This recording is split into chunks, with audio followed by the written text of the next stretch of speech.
Good afternoon mga mamshi. Tuluto tayo ng bread pudding. So ayan po yung mga tinapay na hinimay ko. Nilagyan ko lang po yan ng 2 lata ng condensed and 1 lata ng evap milk. So yun, babad lang natin siya hanggang sa lumambot. And then in-oven ko lang po yan. So yung sa oven po, hindi po ako very particular sa mga temperature and sa kung ilang minutes. Ang ano ko po kasi mga ano lang, basta test ko lang po kung luto na ganyan. So ako po yung taong di mahilig sa sukat-sukat.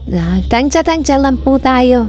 Yan kasi puro mga ano lang po yan experiment na luto. Once po na may gusto kasi akong may nakita akong pagkain na sa tingin ko madali ko lang gawin. Nahilig lang po akong mag-experiment mga mams. So ayan, meron kasi kaming bread na hindi na ubo. Kailangan ng palaman. Hindi ayaw kainin ng mga bata pag walang palaman. So ayan, ginawa ko lang siyang pudding mga mamsi. And perfect naman para sa akin. Kaya mga mamsi, yung mga tinapay nyo dyan ng mga natitira-tira, huwag nyo pong itatapon. Kung sa tingin nyo matigas na at papa-expire na siya, ganyan, huwag nyo pong sasayangin mga mamsi. So, tanggawin nyo po, himay-himayin nyo lang po siya ng maliliit. Lagyan nyo ng milk.